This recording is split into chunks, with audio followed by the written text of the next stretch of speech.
여러분, 오늘 저는 좀 답답한 얘기를 하려고 합니다. 이 트럼프의 딜레이 외교 말이죠. 뭐 우리나라가 전 세계를 상대로 외교를 하는 것처럼 미국도 전 세계를 상대로 외교를 하고 있습니다.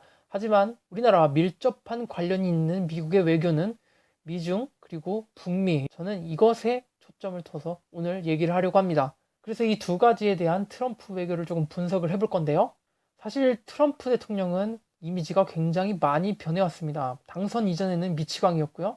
그러다가 뭐 당선 이후에는 다혈질, 그리고 비즈니스맨, 강압적 외교, 뭐 이렇게 다양하게 바뀌어가고 있습니다. 뭐 똑같은 성격인데 결과에 따라서, 상황에 따라서 판단을 그리고 평가를 다르게 내리고 있는 거겠죠. 제가 먼저 말씀드리고 싶은 점은 모든 정치인들이 비슷하지만 이미지 소모를 하면 할수록 그 사람에 대한 파악이 쉽다는 겁니다. 사실 우리가 트럼프라는 사람을 파악하기가 정말 쉽지 않았죠. 언제는 북한과 전쟁도 불사하겠다는 말을 하더니 갑자기 화해 손길을 내밀어서 정상회담을 제안하는 모습을 보여주기도 하고, 그러다가도 정상회담 직전에 그 정상회담을 취소하는 알 수 없는 모습까지 보여줍니다. 근데 그게 자꾸 왔다 갔다 해서 파악이 어려운 것 같지만 그것도 계속 보면 파악이 돼요. 이게 마치 감정 기복이 심한 여자와 살고 있는 분이 있다면 아마 이거 이해하실 겁니다. 이게 정확히 몇 월 며칠에 언제 화낼지는 정확하게 알 수 없지만 이제 일주일쯤 잠잠했으니 뭐 이틀 안으로 터지겠다 하는 그런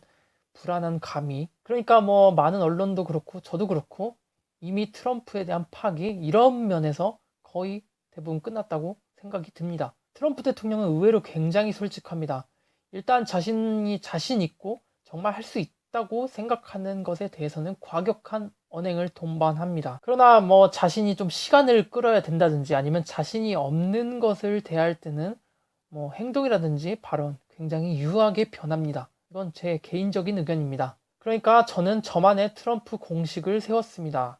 만약 트럼프가 나는 중국과 협상할 마음이 없다 이렇게 말하면 빨리 관세 협상을 하자는 의미고, 그리고 반대로 나는 중국과 좋은 친구다, 빨리 협상을 했으면 좋겠다, 하길 바란다 이렇게 말한다면 당분간 협상할 마음이 없거나 이번 협상을 파기시키거나 결렬시키려는 목적이 있다고 생각합니다. 그리고 이건 북한에게도 마찬가지입니다. 이거 빨리 핵을 없애라 이런 과격한 언행이 나온다면 그것은 빨리 테이블에 앉아서 협상을 하고 싶다는 의미고, 그리고 뭐 나는 북한과 깊은 신뢰관계를 갖고 있다, 김정은 좋은 친구다 이런 식으로 얘기한다면 당분간 협상할 마음이 없다는 의미입니다. 이거 뭐 제가 전문가도 아니고 제가 맞는 것도 아니고 100%도 아니니까 그냥 참고만 하시고요.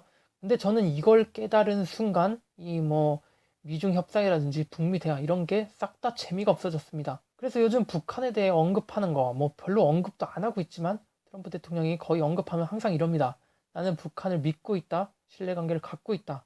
그 말인즉슨 협상할 마음이 없다는 소리잖아요. 제가 올해 초 영상이던가 거기서 트럼프 대통령은 북핵을 대선용으로 남겨두고 있다. 뭐 사실 저도 기다려야 되는 건 알아요. 뭐 트럼프 본인도 지금 미국 내에서 탄핵당한다 이렇게 공격당하면서 아주 바쁜 나날을, 정신없는 나날을 보내고 있는 거는 아는데 내년까지 기다려야 되는 것도 압니다. 근데 노잼이에요. 그리고 뭐 북한이 가끔 요즘 미사일 쏘는데도 미국은 문제없다, 믿고 있다 이렇게 얘기하는 것도 보면은 무슨 오히려 대한민국이랑 중국 패싱하고 미국이랑 북한 둘이서만 이득을 크게 보겠다 이런 의심도 살짝 듭니다. 근데 미국은 토사구팽 잘하니까 북한도 조심해야 될 겁니다. 둘째로 북미 대화 말고 미중 협상 이것에 대해서도 좀 얘기할 건데 이것도 정말 지지부진하죠. 사실 뭐 처음부터 그랬었지만 우리 서민들은 미중 무역 협상과 그렇게 크게 관련이 없습니다.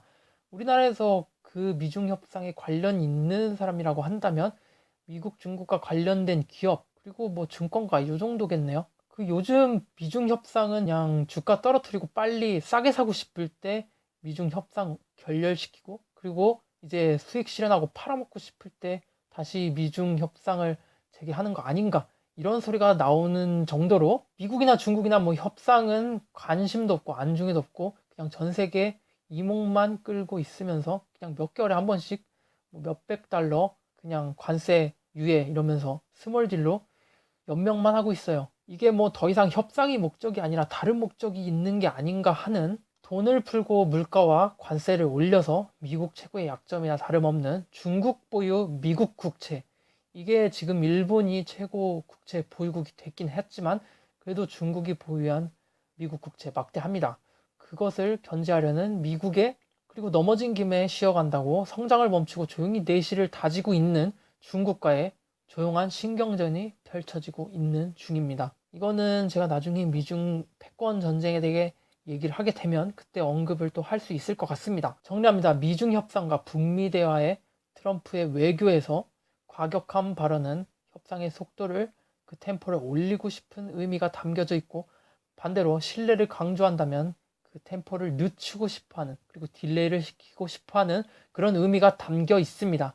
이건 뭐 내년 대선쯤에야 좀 유의미한 결과가 보일 가능성이 있다고 생각해요. 요즘 트럼프가 아시아에 뭐 과격한 발언 이런 거 하나도 안 하는 이유가 지금 우크라이나 그 사건 때문에 탄핵 사태가 벌어지고 있기 때문에 그곳에 모든 과격한 언행을 다 쏟아붓고 있습니다. 그러니까 자기 집에 불나서 그거 빨리 불 끄는데 정신이 없어요. 제가 트럼프 과격한 언행을 나름 즐기던 입장으로 볼 때 지금 그 관심이 전부 다 미국 국내로 들어간 게 정말 아쉽기도 합니다. 제가 직접 찾아가서 볼 수도 있겠지만 우리나라 언론이 뭐 반응하는 거 그런 걸 보는 재미가 더 많았거든요. 그리고 요즘 트럼프 생지머리 당하는 게 좀 너무 불쌍하다고 생각이 들기도 하는 게 저는 그 트럼프 같은 참신한 컨셉으로 대통령 나온 게 트럼프 정치 성향을 떠나서 그 대통령 자체로서는 정말 매력적이라고 생각하는데 이게 참 어그로를 많이 끄는 타입이라서 그래도 뭐 시련과 위기는 굉장히 많을 겁니다. 이 트럼프가 뭐 재선에 성공한다면 그 8년 동안의 그 임기 동안 제가 배울 점과 공부할 부분이 굉장히 많을 것 같습니다. 그 어그로를 끌면서 정치하는 법 말이죠.